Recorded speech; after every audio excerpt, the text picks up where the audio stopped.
You're listening to the What's Happening podcast with Gary Watts. I'm here with Rex Brandstatter, better known as Mr. Coralville. And if you don't know Rex, you've been around here, I think, your whole life, haven't you? That's correct. And have you been have you been in real estate since 1974? Did I get that right? Richard Nixon was the president of this country when I started, 1974. Great. So you've been here a few years, right? Yeah, I have. Well, it's great to have you on board. So today I wanted to throw you a little bit of a curveball. I know we want to talk about Coralville and the history of Coralville, because I know you have a lot of things that you want to talk about with the history of Coralville that people probably even know of. But let's start with what December 7th, 1941 means to you. Well, I was hoping you were going that? to bring that up, Gary, because before I was going to make any comments about Coralville, I wanted to say that today is December 7th, and in our country and our house when I was a kid, having my dad a World War II veteran, as your dad was, December 7th was and is still and will always be Pearl Harbor Day.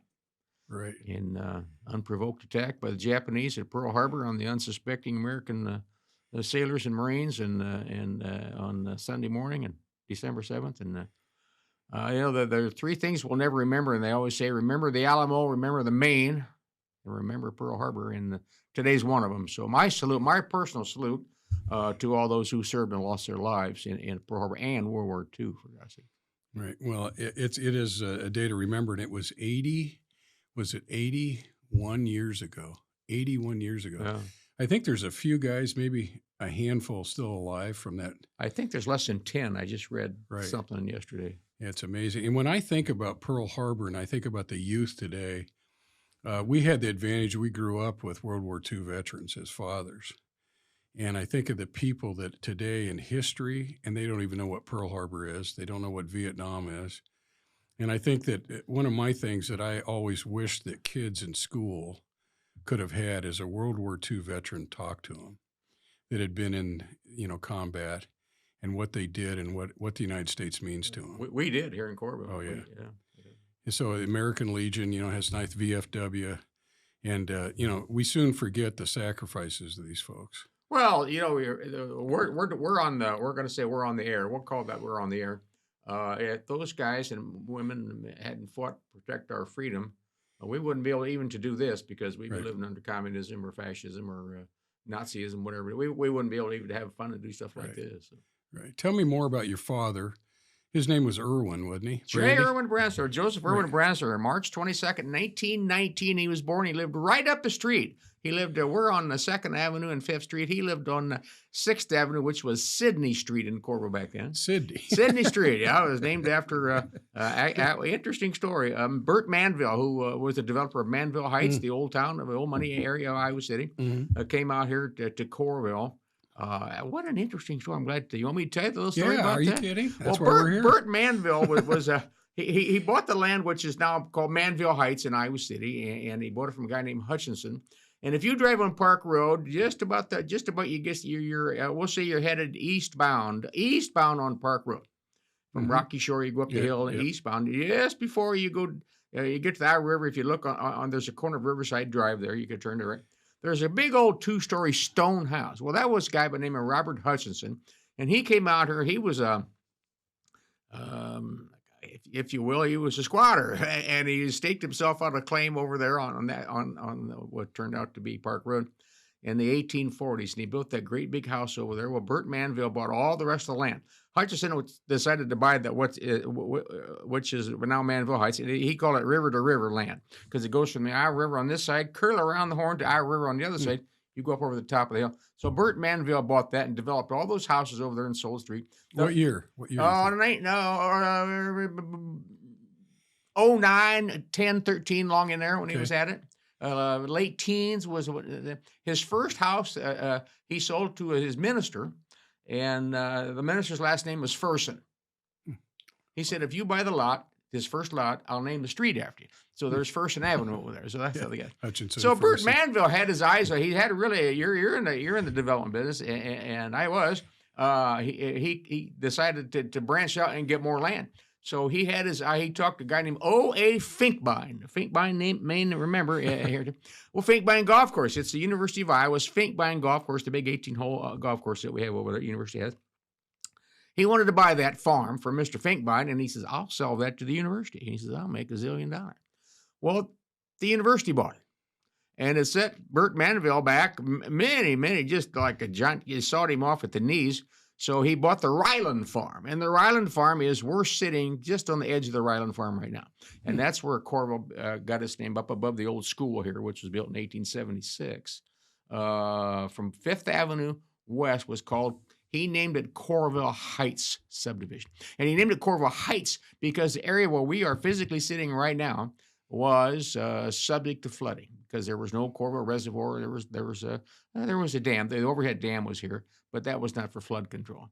And so they started to develop the houses up there. So my dad was born at 509 Sydney Street. That was named after a co-worker of his. Now, where's Sydney today? 6th Avenue. 6th So Avenue. just go up here to 6th Avenue, take a right, third house on the right. Why was it Sydney? Why Well, did they change it? it was a friend of his. He was a professor at the university. As a matter of fact, Fersen was his minister, and the other guy was his friend was a professor at the university. And one guy was the cook at the hotel. He named it after him, Wiley and stuff like that. So it was just an interesting time in Coralville. And this is the that was in 1922. He did that. So the area we're in, this is called Old Town Coralville, where we're sitting here right now, and rightfully so, because the dam, which is about 200 yards to our east, that got started. Governor Robert Lucas, who was the governor, he was the appointed by the territorial Robert Lucas over on Lucas Kirkwood Street, and Lucas Street in Iowa City, Yeah. Kirkwood. He appointed some guys to stake out the old capital, or just the coming to be the capital of Iowa. And of course, they drove a stake in the ground down at Iowa City. And by the way, if you're routing around, if you want to go to the corner of Summit Street and Court Street, Summit Street, they went a mile in each direction, and then they put up a Marker. a big marker. There's still one of them out there. The last one is out there. The concrete marker. Yeah. So that's how this kind of all got started. So my dad was born in 1919, and he grew up. He went to the old school, which is right up the street here. He and his 3 sisters went there. He graduated, or he left there, and he enlisted. He tried to enlist on December the 8th, which was one day after Pearl Harbor. Huh. And he went to the recruiting office. He drove to Des Moines, borrowed his dad's car. This was 1941. And they had no clue yet what the heck was going to go on. So he enlisted in April or March of that year, March 12th of that year. And see you later. For 4 years he was gone. It's like your dad would have been gone. 4 years. And the secret he told me was, he said, I had no reason to believe I was ever going to come back. So he said, I bid all my friends and my parents goodbye, and figured I'd never come back. But he says, I was one of the lucky ones. Don't talk about me. Talk about those who didn't come home. They're here. He told me that 1,000,000 times to my face. He was in the United States Army. And artillery. He was in the ordnance. Yep. And he says their job was to blow everything up. And he says it's sad to tell you what we blew up and who we blew up, but he said that was my job.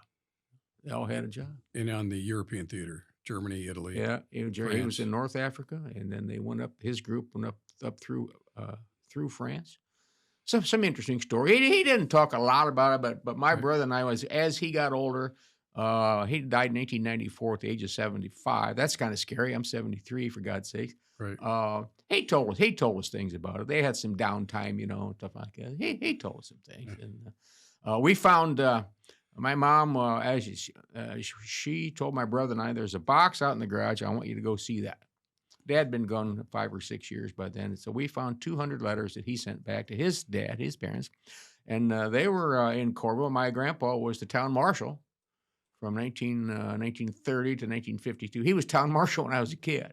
Wow. And my grandma was, and they dealt with their office. Well, Grandpa, Joe, Marshall, he didn't have an office, but my grandma was the town clerk, and her office was in the town hall, which was around the corner. So pretty good Coralville roots there, and that's just the start for our family. So they went to school in the little school up there, and Dad came back from the war and he started in business, and here I am. So he got back in 45, right? He got back just right about December 12th, 1945. Yeah. Well, my quick story on my dad was we can share stories about, since it's Pearl Harbor Day.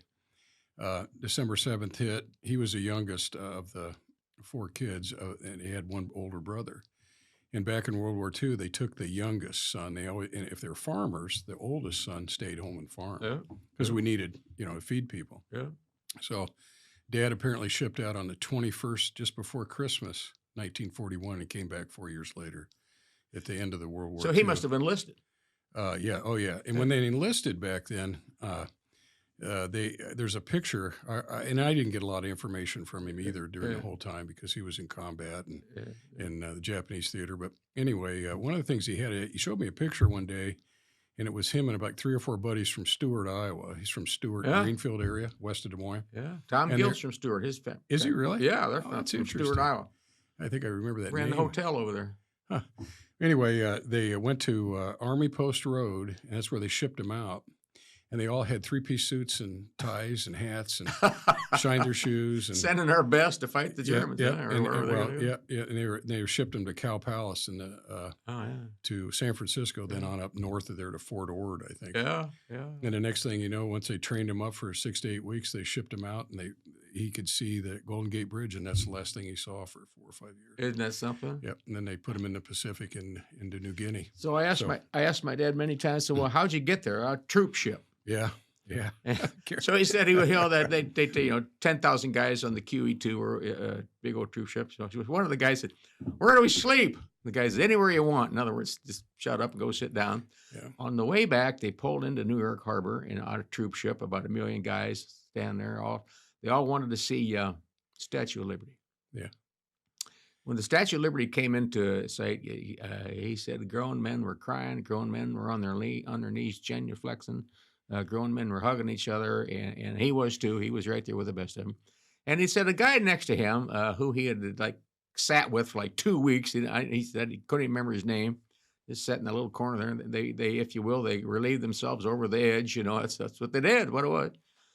He said he'd been wearing what was called a Mae West life jacket, and that's a life jacket that goes around your neck. Has you can understand why it's called Mae West.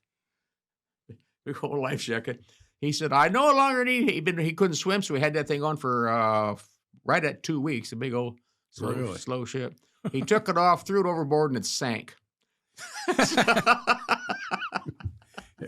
think my dad told me on the troop carriers that everybody got a bucket. Oh, is that right? Taking Iowa and Wisconsin farm boys and putting them on a ship out to sea. And that's what these guys were. Right. My dad was the group was mostly guys from a lot of them from eastern Iowa. They're interesting. So I grew up in World War II house, and it wasn't a strict type of thing, but it was supper was at 1800, which was 6 o'clock, and you made your bed every morning, and it better look sharp, and you knew better than to give him any crap. It's just what it was. It was the old his way or the highway. Well, it was. And I still laugh to this day because we are of Austrian descent. That's where the Brandstatters came from. There's still Brandstatters over there. Austrian descent. Austrians are considered Germans, as you know, and that's where Hitler had his hideout down there. But when I was a kid, the Germans were the Krauts. They're still called that in movies. So when I grew up, they're called the Krauts. Well, but when he talked family, we're of German descent. So he said, well, which one are we? Well, you were a German. You're German descent. So that's just the way it was. And he got over it and went about his business like your dad did when he got home. And when my dad had a store here in town. The store's still going. And that's an interesting story, but that's what they did. They came back and, if you will, they wanted to start a family, get going. He told me it was a complete waste of 4 years of his life, but he had to go do what he had to go do, which they all did. Right. Marched on. And they came home and decided to. They never looked back. Kids. No, you never heard much about it. No. They just went to work. I couldn't even get him to go to the VA hospital. Right. No, I don't. No. Yeah. Well, listen, that's great story. So let's get into Coralville. Yeah. I know you know a ton of history. You've already given us a little bit about Coralville. But tell us about, how it got started. Sure. How it grew. Sure. Maybe get into the floods if you want. Well, whatever you want to do. Let's talk about Coralville. So what happened out here, and the guys I was telling you about, when the territorial governor staked out the old capital in 1837, 1838, he appointed a group led by Chauncey Swan, one of the guys who staked out the old capital, John Ronalds, Ronald Street, and some other 2 or 3 other guys. There were 5 of them, called the Iowa City Manufacturing Company. And he said, we need to get into the business out there. There's a river, let's go to the river. Didn't say the word Coralville because Coralville wasn't. This is late 1830s. They came out here and they looked at this place and they found a place in the river where the river slowed down, which is the Coralville Dam, which is right east of here, a couple hundred yards, overhead dam. Because they had a big demand around here for milling wheat, milling flour, and so that they needed a grist mill. And so the Iowa River comes right around the corner, right here by Iowa River Power Restaurant. Their north parking lot is on the bend of the river. They built the dam over here, 1838. It got going in 1842, 1843, and they needed a manager. Those guys were like contractors, construction guys. So they built the dam, which is still over there today. It's been revitalized 4 times.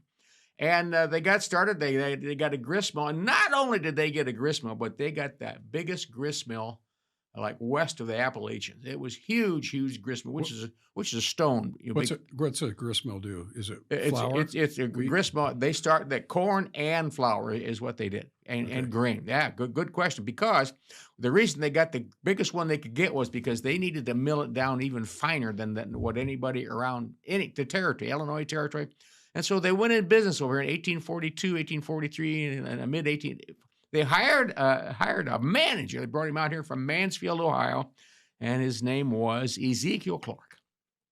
Clark, that's the Ezekiel name. Clark. Now, at this time, we're not even a state. No, nothing. Yeah. I mean, 1848. Iowa was a state. 1846, Iowa became a state. Yeah. I know you remember that. 1848, the University of Iowa started. So here we've got we're a state and university, but we're not a town yet. Well, 1866, the university. Now think this through. Right after the Civil War. By the way, in 1855, Ezekiel Clark. He was really, if you will, a big shot and financial genius in the day. And he ended up helping the United States and the President Buchanan adopt the currency that we use today.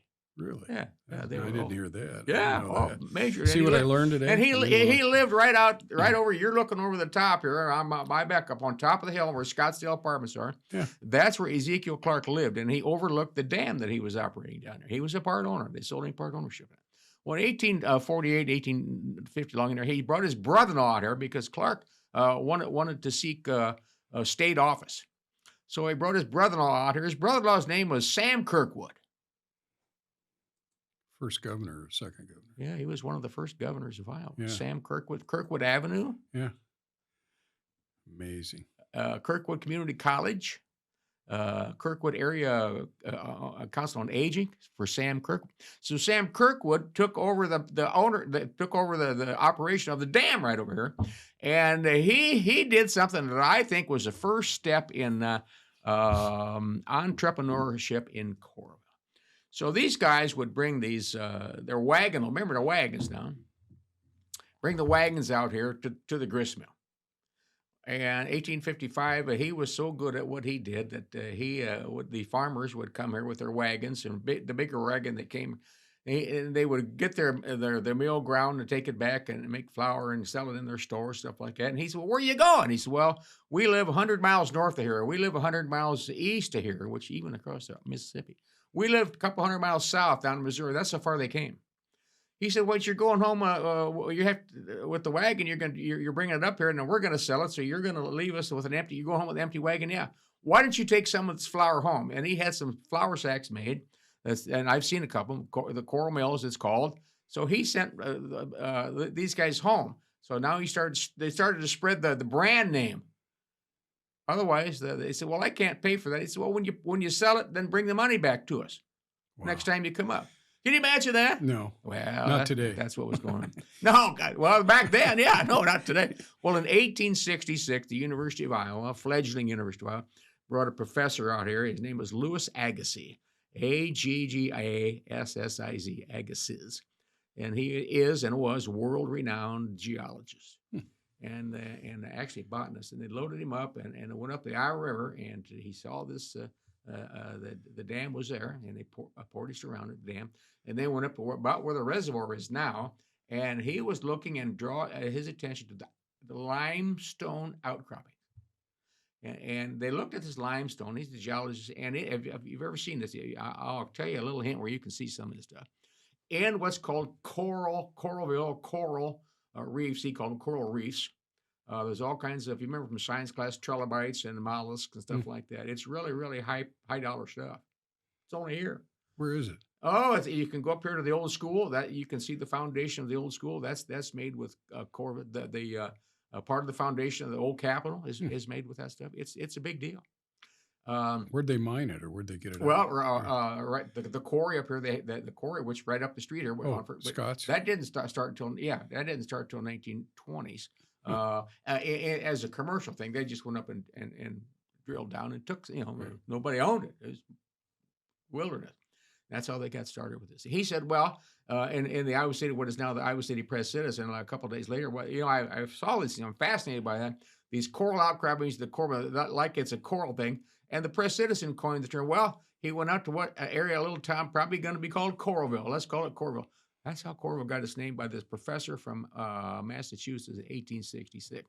Well, during 1861, they knew this stuff was going on. And remember now in 1855, Kirkwood, he got elected. They said, well, he was an outgoing guy, and so they elected him to be a state representative. Well, guess where he went, and then a state senator. Guess where he went to the legislature? Des Moines. No, he went to Iowa City because the capital was still there. Oh, okay. You're all right. The capital was still there in 1853. It didn't move to 1856. Okay. So he went over here. He walked or rode his horse and served over there. He got elected governor. He was Iowa's Sam Kirkwood, the guy who was running this thing. He lived up on top of the hill here too. He was Iowa's governor during the Civil War, and during the Civil War, he could no longer. Iowa couldn't pay the troops anymore, so he paid them from the money he made from this little bitty dam over here. Oh, no kidding. Yeah, and away we went. 1876, they built a little school up here. Another point in how Coralville had Coralville pride and Coralville entrepreneurship. Everybody in your area, you grew up kind of in what little town you grew up in? Oskaloosa. All right. Well, outside of Oskaloosa, there would have been the Iowa countryside one-room schoolhouse. Right. Oh, yeah. All over. Coralville. This one up here is a two-story. Coralville built a two-story. At that same time, they were supposed to build they built a two-story, two-room schoolhouse. Step 2. Wow. So nothing happened in Coralville for a long, long time after that until 1921. And in 1921, right out the back door here, right out your front door is, if I said it's called the White Pole Road, or Patterson Street, or Marengo Road, or what is it called today? Fifth Street. Fifth Street. All right. That was Highway 6, coast to coast. Connecticut, the longest street in the United States, is right outside the door. My office is right up the street.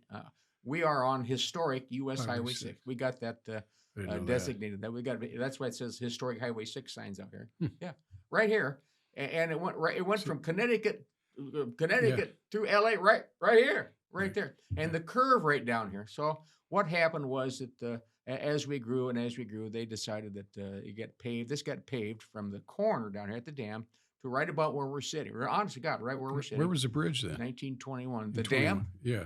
It was there. There was a cat. But it was a bridge across it. You could drive across it. No, never. So if it's Highway 6, how'd you get across the river? You went right down here. You didn't. You went right down here on First Avenue. It took a right, went right around down what now called the Coralville Strip. Oh, and you went over the street. And the first bridge across over there was Iowa Avenue Bridge. Iowa Avenue. And they had a ferry. They'd bring the steamboats up here to that corner. They had a ferry down there, and that's how you got across. That's where they had Kinnick Stadium originally. The stadium was down there. Kinnick Stadium was a good question. Yeah. On the east end, called Iowa Field, on the east end of the Iowa Avenue Bridge. And if you walk across, I walk over there all the time. If you walk at the east end of the Iowa Avenue Bridge, right as you get to the edge of the bridge on the south side, there's a great big, huge cement pilaster sitting there. That is the last corner piece of Iowa Field. And on that end of Iowa Field was the baseball diamond. My dad went down there many times in the 20s and watched Red Grange play when he played for Illinois in the late 1920s. Interesting stuff. Yeah. And then they built what is now Kinnick Stadium in 1929. They opened up. Just a little trivia on Kinnick Stadium. Did you know that now Kinnick, he was killed in World War II. He was going to land his plane on an aircraft carrier, but he had some malfunctions with his plane. Instead of landing on a carrier, he hit the ocean, and it killed him. He did. And they never named a stadium after him until after his father passed away, because they didn't want the recognition. That was 1972. Dad did not want the recognition. They had to talk his dad into it, and they didn't do it for a long time. Now Kinnick was flying a Grumman F4, and they had some problems with the Grumman F4 later on. Really, what probably happened, they think, was he came in on the perfect ditch operation, and he couldn't get the cockpit open, and he went down with it. Yeah. You know what? You look at Niall Kinnick. Not that we're talking about Niall today, but what a great man, and he'd have been president. When you look at his background, if you follow that timeline and some other the parallel, another American, John F. Kennedy, who was president. He was in the South Pacific World War II and considered a war hero for what he did on PT 109. Right. And Kinnick, we can't call him a war hero, but he was a hero of war. How's that sound? Right. Because he lost his life. It is conceivable, and it's been written many times that in that election, 1960, that it could have been Kinnick. Kinnick was a Republican.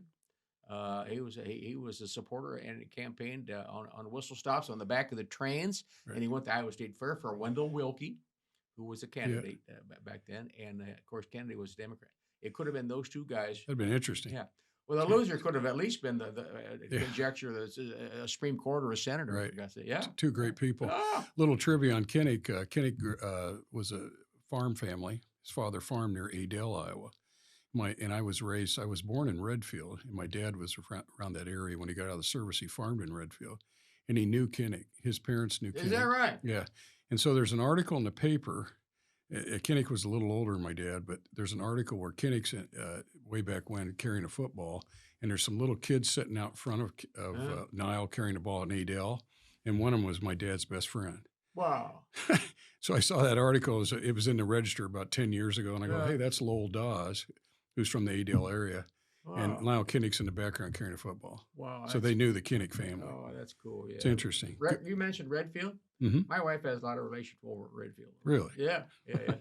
Little trivia. A lot of people don't know I'm originally from Redfield. Dexter, that's right. Oh, Dexter, Redfield, they got the little chocolate place in Dexter. One of the best chocolates, Drew's Chocolates. Drew's Chocolate, yeah, I've been there. If you've never been there, if you're on your way out of Des Moines going west toward Omaha, stop in Dexter. I will do. I've been there many times, And you go down to the basement, and they have the best chocolate candy that there is ever. Wow. So you didn't know that. So Michael, my wife said, no, I did not know. Grandma and Grandpa lived over there in Dexter. Yeah. And right downtown, one day, back in the 1930s, late 20 or 1930, early 1930s, Bonnie and Clyde were big terrorizing. Yeah. Well, they pulled in over there, and they camped outside of town. They pulled in over there. They were in town. And he said every morning it'd be a couple old Model Ts pull in there. They backed in there, and they figured out later on they were camped outside. It was Bonnie and Clyde, and the local sheriff went out there and they shot his brother outside of town. Bonnie and Clyde got away right over in Dexter, Iowa. My uncle, who I went up every year as a kid and farmed with him in Redfield, between Redfield and Adel, was in on that. He was they recruited farmers with shotguns and rifles. Come after Bonnie and Clyde, and he was in that shootout.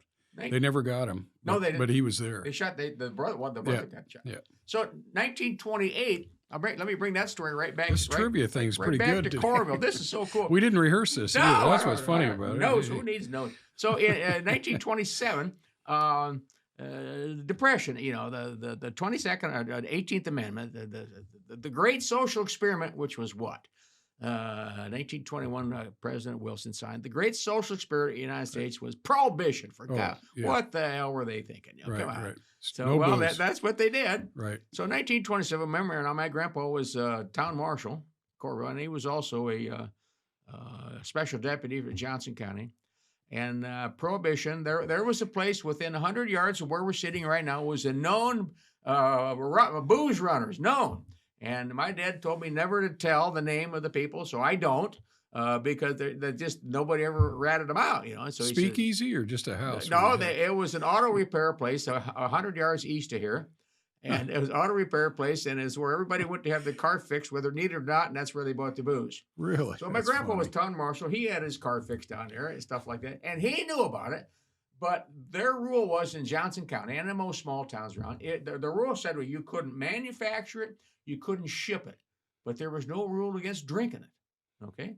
And if you didn't care where it came from or what you were drinking, remember bathtub gin? Mm-hmm. They made it in the bathtub. People go blind. It wasn't good stuff. Well, here it was in Coralville.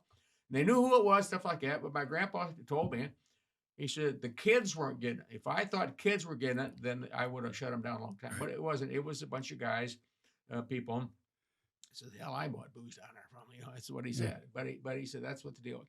So they get a complaint from the in Johnson County about the Dingleberry boys. You ever heard that name, Dingleberry in Johnson County? Oh, I've heard Dingleberry Road. That's where the farm was. That's exactly right. Here we go with the trivia here. So 1927, the sheriff, Don McComas, who when I was a kid was an old cigar chomping guy, lived up on 8th Avenue. I knew him well. My grandpa introduced me. McComas Lucina? McComas Lucina, that's his son. Good to see how we're Yeah, I'm starting to roll here. This all is these good names. stuff, man.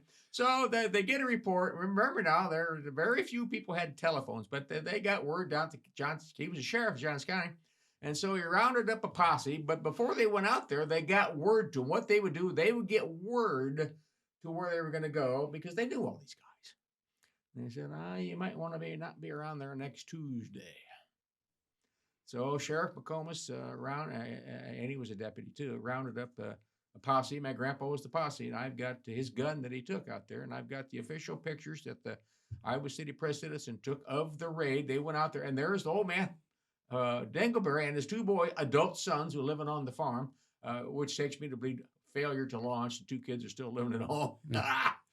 They raided the place. They had to break up the still, and I have all the official pictures of all the sheriffs standing there and all the accountants. Great big article in the Press Citizen, and the sheriff was basically shocked that they were there. And they went to court, and the judge told the two kids that grown guy, get out of here. You should know better. Remember, during Depression, they didn't have any money. They were working for their dad probably for $1 a week or something like that.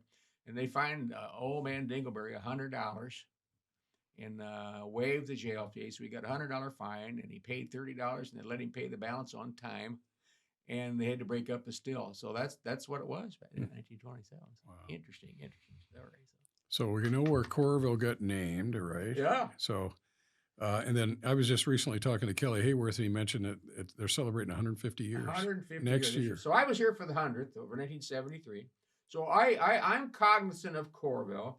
Amazingly, I was born in 49, but I'm cognizant of Coralville. Get this, from 1952 forward. I can, which is quite interesting that I can't remember my wife's wedding anniversary, but I can remember what happened in 1952 in Coralville. Right. And so this long history of Coralville from 1952 forward. Remember now, my grandpa and my grandma lived here, so they told me all these things. And my mom and dad were here. My great-great-grandfather, they were all from here. So you remember the slides out where Unibank was? Oh, absolutely. The big slide owned by Reggie Eckhoff, and they're 50 cents a slide. You buy yourself a little carpet sample, and I think, and on weekends and Friday nights, it was like 3 rides for 75 cents.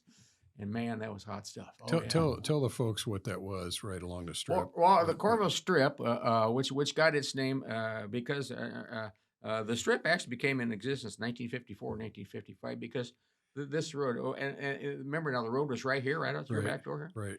Well, the problem was in 1952, something happened. 1952, the VA, after the war, all these sailors were back. They built the VA. And the VA said to them, the government said to them, this Highway 6 needs to be up. We can't go through town here, make these little turns. So they went down here on the corner. Oh, great story. On the corner from First Avenue, Hayden Freeway, First Avenue, and Highway 6 down here. And they went right straight through what we'll call a High V. How's that sound? And that's where the strip is today. And the strip sat real low because Clear Creek, right over here where the Clear Creek Bridge is, used to flood all the time. So the strip is built up. They had to borrow pits. They went up on the top of the hill where Hills Bank is. That's all sand up there, and took it down. And they raised up the highway and they made the strip. Okay, so the strip made it. We'll call it where Hills Bank is now. When I was a kid, nothing was there. Right west of there was a land up there, and a local guy named Reggie Eckhoff, who was the plumber here in town, and he owned some apartments that he had built in the mid-50s. He built up this big amusement thing for we kids. And it was a slide, and you would go up a giant slide you had in school. I mean, it was giant. It was about 6 lanes wide. Huge. And it had 2 swoops in it.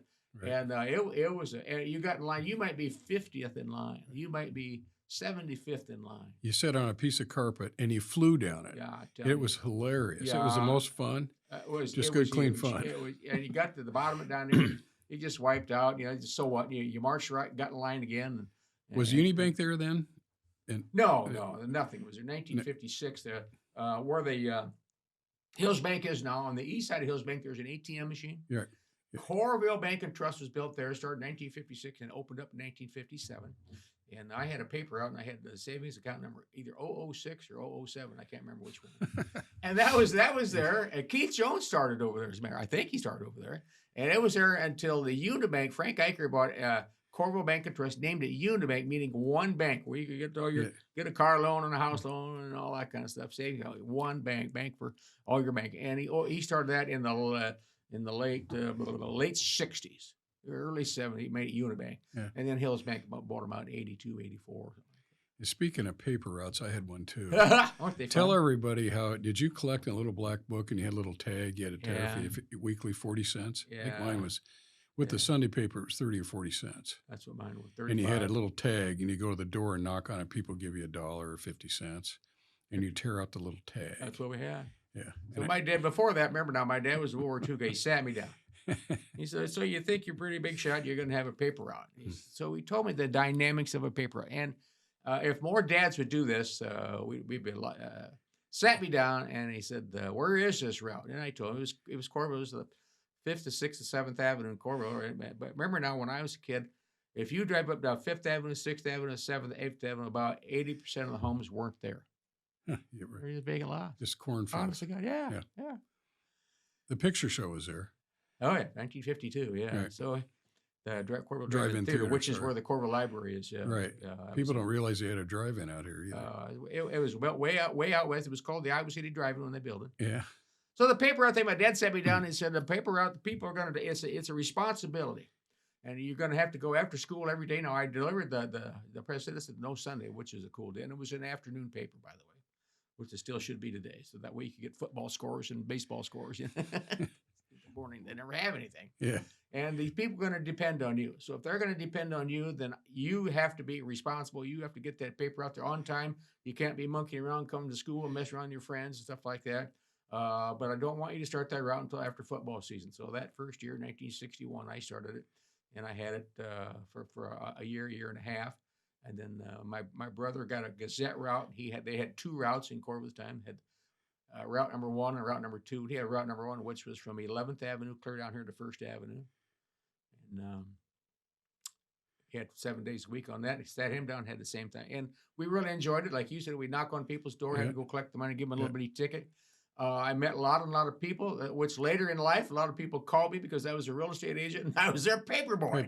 That's honestly God truth. Yeah, we collected and took the money. And if you're short, my dad would say, that's tough. And I had a rule in our house that if I made $7 a month, I had to save half. That's why I had the savings account. And I could spend half, but had to save half. So that kind of kicked my fanny into being a halfway saver and a halfway spender. And your savings account was a little book, and every time you put in money, you had a little stamp, and it'd say... We had a 2-ring binder, and it was about 4 inches wide and maybe 9 inches tall. And it had 2 pieces like aluminum. They gave us and you opened it up. It had a 2-ring binder. Opened up, and there was Smiths and Jones. You ripped off their tickets and stuff like that. And we had a bag, with our money in it and stuff like that. Yeah, I remember doing I was a businessman. He said it was a business. But it taught you how to make change. Well, that's what. Try to make change today. I shouldn't get into that. Yeah. Well, you go to a store and give them cash. And have them count the change. They can't handle it. They just push a button and say, your change is $3.96. They couldn't anymore count change backward, demand them. I remember doing a Sunday paper, and I had baskets, double-sized baskets on the back of my bike, 3-speed, and fill those with papers and get on your bike at 5:30. I used to go, ugh. But in the summer, it was just getting daylight, so I'd just get out there at daylight. I used to go with my buddies in the summer on their register route, and the Coralville register paper route drop was up here at the corner of 5th Street. Remember, this is the main drive. Yeah. This was the street.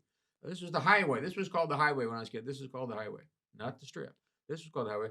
And the register paper drop was on the 5th Street and 8th Avenue on the south side. They had a great big wooden box with a lid on it. They put all the papers. So all the guys would be down in the morning, be 6 or 7 guys, getting their routes, and then I'd go help them deliver papers every day. In the summer, it was fun because, didn't have to go to school and all this kind of fun. Right.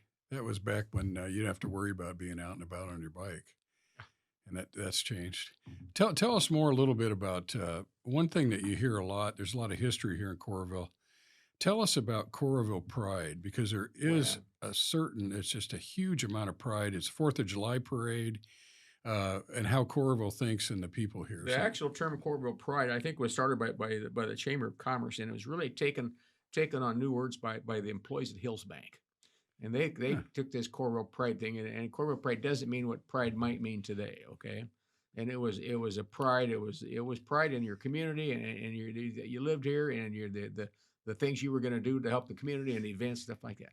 And we had T-shirts made, and they had shirts made. They had the people worked in the cage at the bank word Coralville pride. It gathered some steam. You want to hear my story of Coralville pride? I can give you 3 examples of what I think were pre-Coralville pride. But it was entrepreneurship, but it showed that people on the corner of First Avenue and the highway down here, a man named Ermal Lowry and his wife Margaret, they worked and owned the Princess Cafe downtown Iowa City on Dubuque Street, which is where Mickey's is now. Huh. And they came out here because the VA they heard the VA was going to open a hospital, and they were going to make the strip. So they went down here on the corner and opened a restaurant called Lowry's. Later became the Carousel. Oh. And it was they had the girls there on roller skates, and it was betting on the come of the highway. Okay, that's number 1. Number 2, in 1965, Richard Myers, Dick Myers later endorsed to be the mayor of truck stop. Yeah, he went the interstate. When I was a kid, there was no interstate, interstate. Right. Well, Eisenhower put that all together during 60s, wasn't it? Mid-60s? It came out here, 1961, yeah. It got here, only in part. It would go about 5 miles here and 2 miles there. And it was, so Dick Myers goes to then Iowa State Bank, because I got an idea. Now, Dick Myers ran a Texaco station down on Kirkwood Avenue, Kirkwood and South Gilbert, which is where the fairgrounds were when I was a kid. That's where I used to go see Barnum and Bailey. They'd unload the elephants and stuff downtown and march them down there, and that was at the fairgrounds. Kirkwood and Gilbert? Southeast corner, yeah. Oh. There's like that's Arrow Rental. Yeah, across the street. Well, that's where the fairgrounds, where Arrow Rental is. That's where the fairground, the big tent was. I just learned something else. Yeah. No so idea. Dick Myers goes to Iowa State Bank. Said, he's a mechanic by trade. Yeah, and he gets the Texaco station down there. He said, the highway out there, I buy this land, I want to build a truck stop. And Iowa State Bank, the president of the bank said, you see that door behind you? Yeah, get out. He said, it'll never amount to anything. And Myers, but it's going to be coast to coast. He said, it'll never amount to anything. It's just going to be a bunch of local guys. They're not going to go out there and buy gas and eat and stuff like that. So get out, basically, get out and see you later, alligator type thing. So Dick Myers said, baloney. So he put together, like a lot of us have done, with the baling wire and strings and a mirror and haze and mirror and smoke and stuff like that. He opened up the truck stop, Hawkeye Skelly. It was a Skelly station. Huge. And it became a huge, huge operation. Yeah. Food day and night. You could eat anytime. Middle of the night, you could go in there in the morning. You always had food. Because the truck, and he was a former trucker, and it was all about the truckers. If you, the local business people or local want to come out there and eat, he'd take your money and give you good food and service. That's what it was. We went there for years. A little trivia about Hawkeye truck stop. When I came here in 76, I can remember it was 76 or 7. They shut the interstate down. So much snow. Yeah. And all the trucks come off the interstate, and they went all the way down to First Avenue. Yeah, First Avenue down to the Strip. Yeah. And I remember driving down First Avenue, semis on each side. That's right. Because they couldn't get anywhere in the interstate. They'd shut it down. I took pictures. Do you remember that? Oh, yeah. Sure. Yeah. I mean, they shut the interstate down. Yep. Couldn't get the snow off. It was huge. It was 19 long in there somewhere. Yeah, it was just a terrible. Talk a little bit about, since we're in the Skelly truck stop and Dick Myers, IRL now. How do you, that's been ongoing. I know Kelly and I talked about the other day for 30 years in the planning stage. The IRL at the bottom of the hill down there where the hotel is now, that was the Bowers property, Virgil Bowers. That was his family. He lived up on First Avenue, right where Arby's is. That's where the Bowers house was. And down below down there, it was the flood zone. Honest to God, it was flood area. And in the flood area, there were trees down there. There were river maples down there. So they had a sawmill down there. And so nobody owned it. They owned it, all that stuff down there. So then it started to be kind of a trashy area after the Bowers family sold, and it got into things. They subdivided it, and it was called CIP, Coralville Industrial Park. I sold land down there for $1 a square foot. $1 a square foot. And there were trucking operations, and there were some things down there. This got out of hand. Coralville did not have much to their own disservice. They did not have good zoning. It was called I-1, I-2 zoning. And it was ladder zoning, which, so if you had I-2, you could do anything underneath it. So you could build apartments down there. You and I are famous for having some apartments down. Right. Been there, done that. Yep. Which was a good deal for it. Yeah. They let it get out of control. They got some of the wrong things down there in this day. They got some the strip joints down there, and they got some bookstores that the kids couldn't go in, stuff like that. So there's some big gas easements, because the pipeline that got here in the 1930s has some underground gas easements and had the floods down there, and things got out of control. And Coralville looked up, and Coralville said, "We've got to do something." Coralville had they had the garbage operation down there. It was nasty stuff. Wissinck's cars. Wissinck's junkyard down there, and right along the interstate. That was the front door to town. People drive by and see all that baloney stuff. Right. So Coralville looked up, and they had an opportunity to declare the area a Brownfield. Brownfield, and there's another connotation too. Urban renewal. A blighted area. So they got both. They got a blight and the urban renewal brownfield area. They applied for and they got huge government funding to buy them out. I mean, legally buy them out, take them out. They didn't go to court too much down there. Everybody just took their money because it was a big government deal they got. So everybody, 99% of them left on their own volition down there. Great story. Yeah. Well, look at it today. And they had big meetings around town. What could it be? What could it be? And I remember going to those meetings, and one of them was going to be a rainforest. And they figured Chicago kids would come out here and all the way from Chicago, and they'd bus kids out here to look at the monkeys and the apes but I'll tell you something. Kelly Hayworth, the Coralville City Administrator, he kind of looked at that and said, "No, this needs to be a destination that people will eat, people will stay, people will recreation type of thing, not just a rainforest. If people come here for a rainforest, it's going to be one and done." Wasn't that a little clairvoyant? Yeah, look at today. It's full. Look at the I got a good story about that. You ready for a really good one? Yeah. So I've been waiting all day. I get a call. Yeah, I know you are. I get a call from Kelly Hayward. He said, "What are you doing next Wednesday and Thursday?" Whatever, 10 years ago. If that, yeah, maybe. I said, "Well, I don't know. Why? What am I doing?" He says, "We want you to go to Detroit with us. We're making there's a big thing up in Detroit." And he said, "It's all about the brownfield. We've been nominated for an award for what we've done down there." They had the hotel down there, and everybody wanted the hotel on the corner where the truck stop was. And somebody raised their hand. Honest to God, one of those meetings, "Why don't you put it down by the river, because the water is an attraction?" So that's how the hotel got down there. They raised it a couple feet above flood zone. I said, "Well, what do you want me for?" He said, well, I'll tell you what he said. "You're the mouth of the South, and we think you can we want you to present our case to this big convention." I said, "What?" He said, "It's going to be all of the projects around the country that have been nominated for these awards. We want you to go there." He said, "We'll stay at the not MGM. We'll stay at the General Motors Towers. You ever been to the General Motors Towers?" And I said, "Where is this thing?" He said, "Cobo Hall." You know where Cobo Hall is? That's Cobo Hall. That is the convention center where they have the Detroit Auto Show. It's a big deal. Right across the river is Toronto. You can see right across. I said, "Sure, I'll go."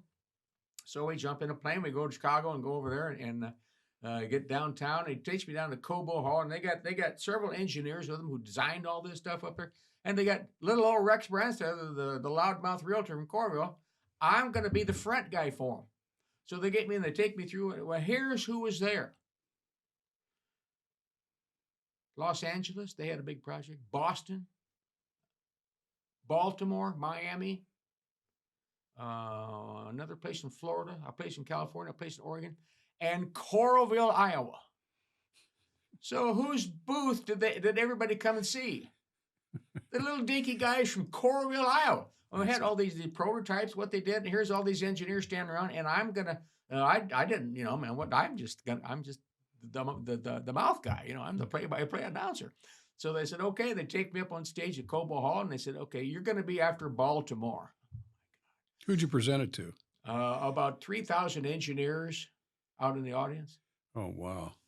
Wow. Which is cool for me. I like that kind of thing. So I get reporters and a national engineering magazine guys and stuff like that.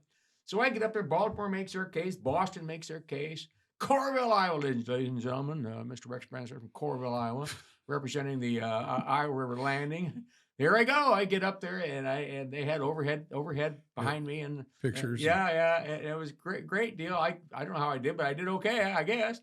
We finished tied for second, tied for first. Really? Not because of me, but because of the project. Right. So that's how important this is. We got a trophy about big as that water thing up at City Hall up there. And I didn't even know how we finished. About 3 or 4 months later, we just got notified that we finished tied for first with, Baltimore or Boston. That's hilarious. Wow. I've never heard that story. That's how important that area is up there. They took it from upside down trash cars, funny bookstores, to paint stores with the painting cars without permits and stuff like that, underground gas lines.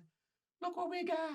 It's the hub. It's the hub of the town. It's amazing. It's so vibrant now. Hey, give us a little bit on past administrations. The mayors have been in Coralville. You've known them all. Yeah. Great people. Well, Coralville has had 29 mayors since 1873. And we have our first woman mayor at the present time, Right. Megan Foster. Mm-hmm. She was duly elected. I've known many of them. That's exactly right. And Coralville was a mayor council form of government until we went to a mayor administrator form of government in the 1980s. So the mayor in Coralville can't vote. The mayor in Coralville has limited power. The mayor of Coralville, whoever he or she is more than the figurehead, but they can't vote. But they can try to influence others to vote, on the council and stuff like that. We have had strong leadership in Coralville to get us from where we were, a little cow town with a dam, and we got started because we happen to be next to the river, for God's sakes. That's our claim to fame, to what we are today. And when I was a kid, Gary, my grandma and grandpa moved here in 1923. They bought that lot up there from Burton Manville and built the house they moved in Manville Heights. 1925, Coralville Heights. They had the first phone, and when they moved to town, they made Coralville an even 300, and they had the first telephone. That's amazing. That's all. Yeah. So Coralville progressed nicely. Not much happened here. We got electricity in 1909. We got gas in the 1930s. Everybody had coal. When I was a kid, a lot of homes still had coal. So our leadership here has been pretty darn good because we have a volunteer fire department for the most part. We have co-paid. We've just got that goes right back to the Coralville pride we started talking about. Right. People want to work. Right. People want to be there. People want to do developments in Coralville. People want to make their places look nice. To stay with the Coralville pride thing, it exudes progress. It exudes entrepreneurship. It exudes success. Not that every place, every joint is a success. There's a natural turnover. But what a place to be. If you go around Iowa and you have a shirt on that says Coralville, oh, God, Coralville, we've been there. That's what's going on. I just saw the second coming of Coralville Pride, the fourth coming. I had never been to a girls' volleyball match, high school, ever in my life. It's amazing out there. So did you go to them when your kids are? Well, yeah, definitely. I watched Emily play. Is it really? Well, I've never been to one, so I don't have any kids. We went to Cedar Rapids then. Yeah, that's right. Well, I volunteered. There you go. I volunteered to be a volunteer. I got a fun story with it. You want to hear a fun story with that? Sure. So I sat down and I read that Coralville through Josh Schamber. Coralville is going to sign a contract. They enticed the volleyball from Cedar Rapids here, but it was a good legal business enticement. Here's what we have. Right. And Cedar Rapids said, well, here's what we have. And they bit. They liked Coralville better. So they signed a 10-year contract. So I volunteered. So I sent Josh a letter. I said, I've got some ideas. Now, remember, I've never been to one. A volleyball game? Yeah. But I said, here's what I think we need to do. We could do this, this, or that, and not anything to do with the tournament. So I said, I think the volunteers, let's call them volunteers. Let's make a mark on something. Let's call our people who volunteer, let's call them volunteers. So I sent that to them, and I sent out some design work for T-shirts and stuff like that. They gave me a call, and they said, I want to talk to you. Come up here. This is like 2 months later. I said, okay, what did they do? What's up? They said, we want to use the term volunteer. I said, well, have at it. I said, as a matter of fact, I didn't copyright. Can we use it? I said, yeah, sure. I said, you tell them you guys thought it up. You tell the state that you thought it up. I don't want anything. So when I got down there, I got myself a T-shirt as a volunteer. I looked on the back. You know what it said? Volunteer. Wow. I was a volunteer. I didn't Yeah. know it. Did you go down and watch it? I did. I went down. I signed up for 3 sessions, and I watched, and I talked to Yes. people. You could see people, grandmas and grandpas, and aunts and uncles, and moms and dads, and I talked to people, and I said, well, what do you think? But nobody, they never had a volleyball. Well, the university Right. plays down there, but Right. most people, I haven't seen them play down Right. there yet. They're in love with the place. Coralville hit a home run there, an Right. absolute home Yes. run, and that leaked over to people going across the street to getting a root beer and getting a sandwich and Yep. staying all night in the hotel. That is a huge, huge step forward for Coralville. Coralville pride is right there within the middle of it. Absolutely. Let's wrap it up, but give us your vision or thoughts on the future of Coralville. Yeah, that's pretty cool. You know what I stuff. mean? I mean, there's so My- much going on my- out here. Give us your next 20, 30 years. My of real Coralville. estate career is about had it. I honestly don't call people anymore. If they call me, they refer to me. I do my very best to help them. Okay. So as I said, kind of, if you will, sit back in my chair and I say, okay, where's this going to go? Where's it been? You got to know where you're going to go. Where's it been? My outlook on Coralville is keyword infill. You're involved in infill. Coralville doesn't have Texas-sized land sitting on the outskirts of town. We're landlocked. We've had it. But we've got infill. Coralville is going to be redeveloped. You're going to see areas. You're going to see some of these older homes in Coralville Heights up here taken out, scraped, taken out. Land, we're going to go up, not out. And this new interchange coming up here to the interstate. The hospital. Did you read what the hospital is going to do in the next 10 years? Amazing. If you own commercial property and don't sell, for gosh sake, hang on to it. You'll Right. make $1 zillion. We're going to go up, not out. I see all kinds of high-end rentals. I see all kinds of just unique things that we don't even know about yet. But the key word is infill and up, not out. That's my take on Great. Well, there's no stopping Coralville, I don't think. What's going to slow it it. down? What would ever slow us down? Nothing has ever slowed us down. No. What was the growth? The growth's been population now about 24,000, and Right at 24,000. 10 years ago was it 10 or 12 or 15? 10 years ago, we were stuck in the mid 15,000 stuff Right. for quite a while. Yeah. Interesting thing. Yeah, So it's really remember the growing. big announcement in 1960s, 66 or so. We got to be we were no longer a town, we were a city. When you hit 5,000, you could become a city. Wow. So, yeah, pretty neat Wow. stuff. Amazing. Well, I got a million stories. I'm glad you I had know. me down here or whatever you No, need to this do. was great. Rex, again, it's Rex Brandstatter, Mr. Coralville. It's been fun. And thanks a million for coming in, Rex. This is great. You know, I'm here because you asked me to, and because anytime I can talk about Coralville, my hometown, and all the great things that are here and will be here. So come on down, folks. I'm really glad you had me, Gary. Thanks. Okay. My pleasure to be here Yeah. on your. And I'll have you back. We got to do this again. If we could That's keep probably- going, could we? That's probably a threat, not a promise. Good to see you. Hey, Thanks. man. Thanks.